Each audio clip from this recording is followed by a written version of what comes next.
Mistakes. We all make them. We all make mistakes, including orchestra conductors. And I know I'm saying something obvious, but actually conductors are not forgiven a lot for making mistakes, which is understandable because, you are up there, in a top leadership position, so to speak. So people do expect you to be at the top of your game, as you should be, but we are all humans, we all do make mistakes, and I wanted to share in this video sort of the common, most typical mistakes that conductors make, especially when they're starting out or learning the trade or gaining experience. Huge disclaimer, of course, all of the mistakes that I'm going to talk about I have done myself, and I won't make observations about any conductor other than maybe put a couple of examples of my very old videos. If I find them, you will see them, but I don't want to point someone out particularly because I think that's mean. So I will talk about them sort of, in theory, and like I said, maybe with my own examples. If you're new here, my name is Anna and I'm an orchestra conductor, and in no particular order, here are some common conducting mistakes.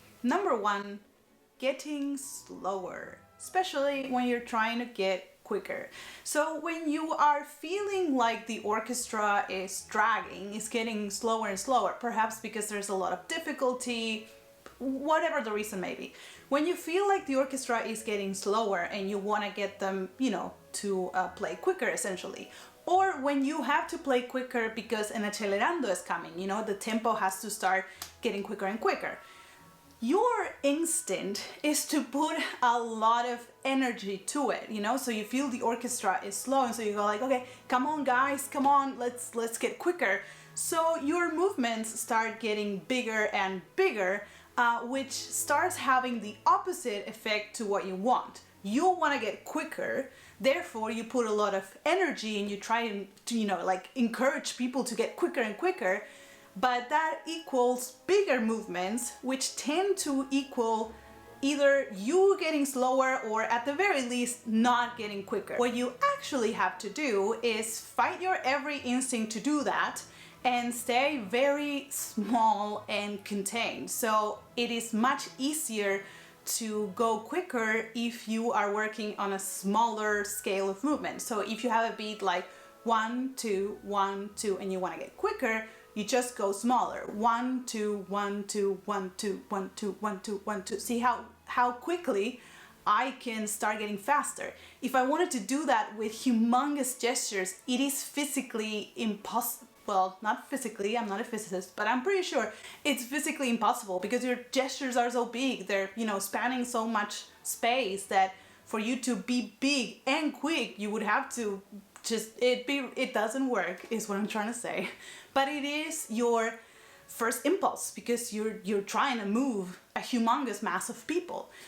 So that is a very common problem when you're starting off, because that's when you have to be different than what the orchestra's doing.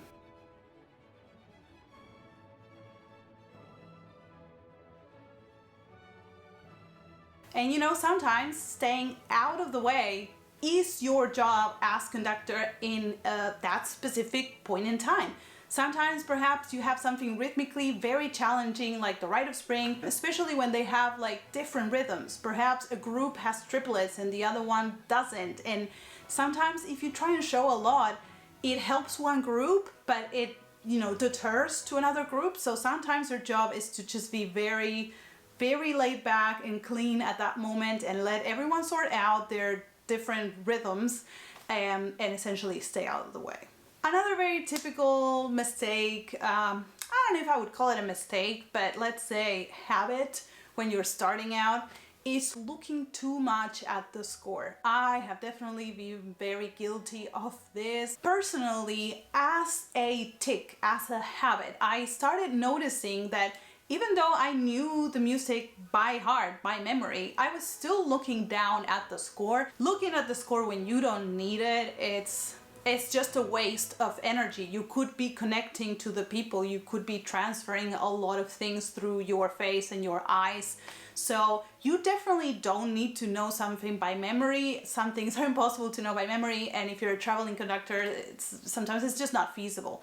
So you have to train yourself to look back up all the time. Look down to what you need, look back up. Or if you really do know it by memory, trust yourself and go and conduct by memory. I have done this. I did it for a big concert I had because I knew that if I had the score, I was going to look down. So I almost trained myself through punishment. It's like the score is not going to be there, so you can't look down. And getting rid of the score at that instance in my studies really helped me, not do it as a habit. I look down when I need to know what's coming because whatever it may be.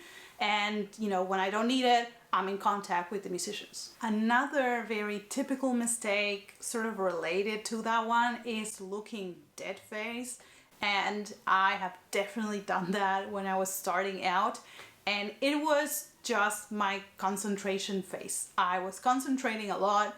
You have to, aside from all the things that you practice and the, corporal part and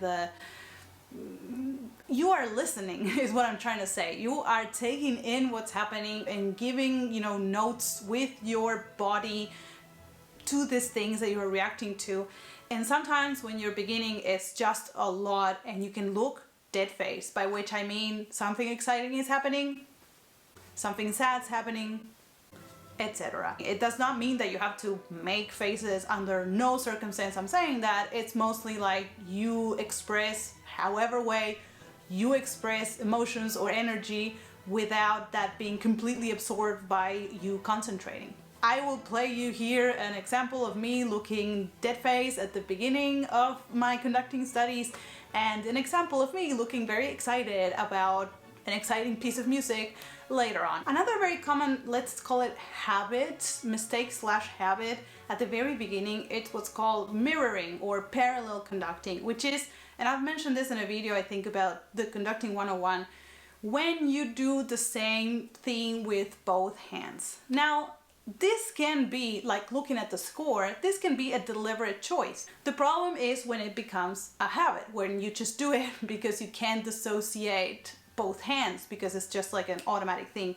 And that's actually the most frequent thing that you do at the beginning. It's just you even, as a very, baby conducting student, sometimes you do exercises of like doing this and being able to do constant movements with the other hand that are not like janky with this, meaning that you are dissociating. And what you have to do is, practice doing different things and then choose your moments. Like I said, it's not, you will see many amazing conductors, doing the same thing because that's what they felt like at that time. It's perfectly fine. The problem is when you can't control it and you do it by default.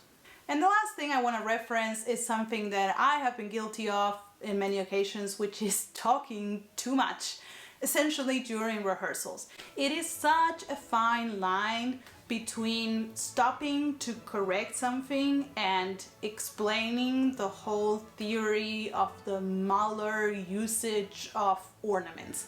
By which I mean, sometimes you do so much research, you have, read so many things and compared and, prepared so much that you just go on too long explaining what's behind essentially your indications. So instead of just going, a bit louder, a bit forte, or this articulation, a bit more staccato, you or I may say that and then go, because actually, at this time, Mozart was also composing his string quartets, and in those string quartets, he started experimenting with so-and-so, and therefore so-and-so, and it's been 3 minutes. And it doesn't seem like 3 minutes is a long time, but it is in a rehearsal. It flies by. When you're rehearsing, you go like, I have 3 hours, that's great. They're gone. So it is a very fine balance between, giving a good enough explanation so that it makes sense and giving a TED Talk, which is something, like I said, it's just a healthy balance. You also don't want to be a robot that just says forte, piano, and then nothing more, but you kind of have to choose your moments, especially if you want to get things done and you have an X amount of time. You need to go through everything, and it's not a TikTok. So those are the most common mistakes I could think of, and like I said, a lot of these things, when done in moderation or when done purposefully, when you know you're doing it, you're mirroring, or you go, I'm gonna take 5 minutes and talk about something that I think is very important, that's fine. The problem is when they're just sort of habits or things that get the best of you. That's when you might want to pay attention to them. But it's also, quite hard because you get experience by bits. It's not like your piano in your house, you can just play and record and watch yourself. You get an opportunity, you go, you do your thing, and then your next opportunity might be in a while. This is what I'm trying to say. So the learning process is quite difficult. Having said that, I will read you guys if you've ever experienced as a conductor one of these things or noticed this in a conductor. Please consider being nice, for lack of a better word, if you're gonna talk about something you've observed, because like I said, we're all humans and make mistakes and try our best. And I will see you next time.